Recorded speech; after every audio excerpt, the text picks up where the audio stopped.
morning to all traders and welcome to this Wednesday's Market Insights video on metals and energies. Now, on fundamentals, politics, macros, whatever you want to call it, we are seeing gold rising still. Now, it looks like it's acting as a store of value as anything else, as the markets are losing faith in the leadership of the United States.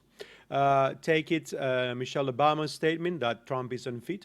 There is still no progress between Democrats and Republicans in terms of the fiscal aid, despite the fact that Nancy Pelosi has indicated she will agree to go halfway on the fiscal stimulus.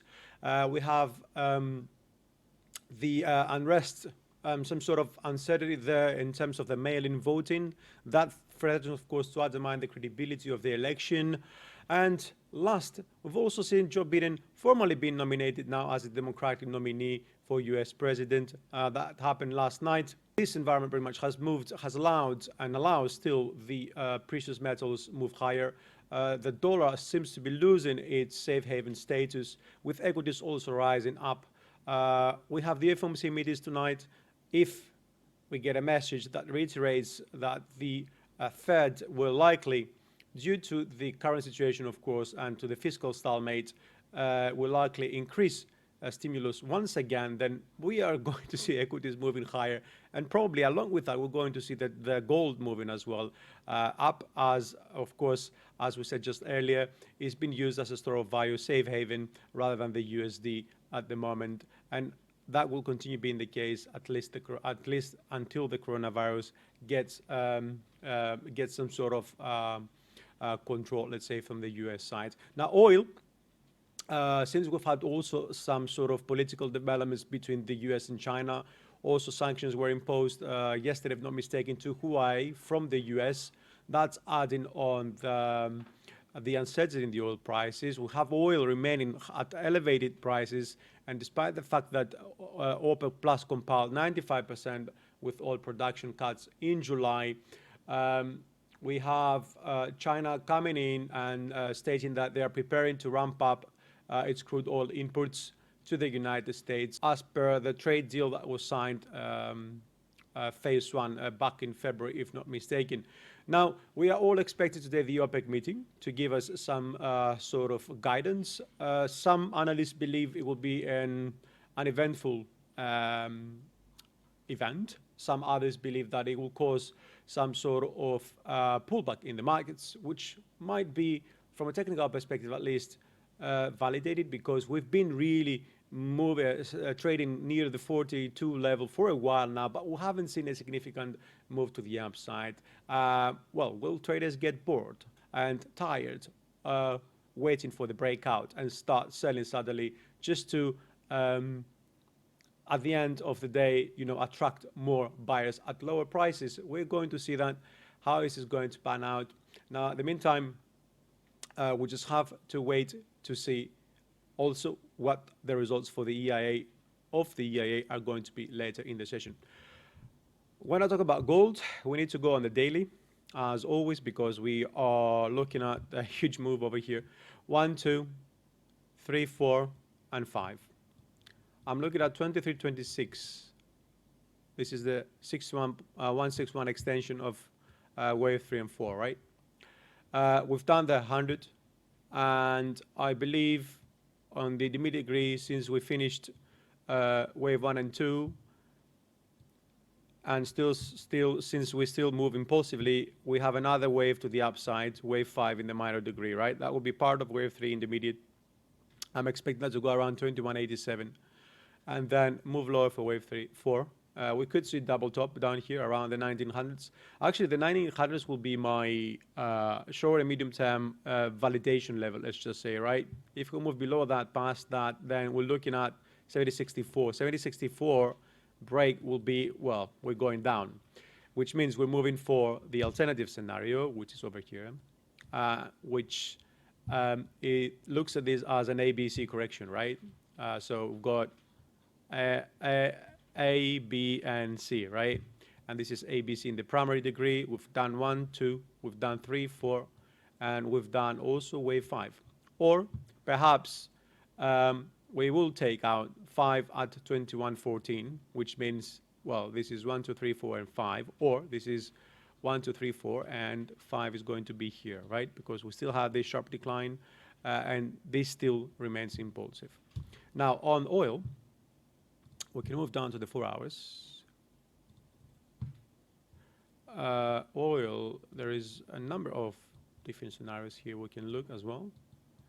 I will start with the more obvious, 1, 2, 3, 4, this is an A, this is a B, and this is an ending diagonal, wave C. Means ended here, wave 4, this is 1, 2, and we'll continue lower for 1, 2, 3, 4, 5. It's either going to be a 1 or an A, okay? So, that's the first. The other is 1, 2, 3, 4, and 5 is going to be a little bit higher, right? That means we could potentially go up to meet this trend line, maybe 46, 48, who knows, and then start moving lower, right? And this again will be part of wave 5. Or there is also another scenario here that looks as this as a triangle in wave X, because we are looking at this as a complex correction, ABC for W, ABCDE for X, and then another move to the upside for wave Y. Now this is going to take us to at least the 61.8 Fibonacci extension, which is 55.18. So that looks a little bit more upside in the short and medium term, right? And of course, the fourth and last scenario, because we're still expecting this to be part of a correction and then continue in wave 5, the last one is like we end it down here, and this is 1, 2, 3, 4, and 5. We're gonna get correction and then move all the way up. That is of course upside. That is going to be way higher than the 55.18. Silver. I've changed the labeling and the counting a little bit here. I still see this as the end of the triple zigzag down here, but this is wave 1 now for me. This is wave 2, and we'll move up for wave 3. Due to this structure, we can either get 1, 2, 3, 4, 5, a leading diagonal, and 1, 2, 3, 4, and 5 for a part of wave 3 intermediate, right? Or this is still part of, let me tell you, wave 1, which means this is going to be 5, this is 3, this is going to be 4. So the 4 could be either be a flat A, B, and a C, right? Or we could come into a triangular formation here for wave 4 and then get 5, which is going to be wave 1. So in the short to medium term, we need to really see what happens around the 30 level, okay? A break above it would indicate that we have an elongated wave 5. We're going to see the end of wave 1 happening around above the 30. We're going to get a flat, which means we're going to see more downside down to around the 23 or so, or a triangle, which a contraction, of course, around those levels, since both those of those signals are looking corrective. Natural gas quickly, and then we're going to call it a day. We talked about this expanded flat formation for a while, if you recall. A, B expanded, and C. We reached the 2.4. This is wave C, 1, 2, 3, 4, and 5, right? 1, 2, 3, 4, and 5 as well. So the downside potential here is very good. I would pay attention in a possible decline for the break of 2.22. A break below that level would probably be a validation for further downside below the 1.40.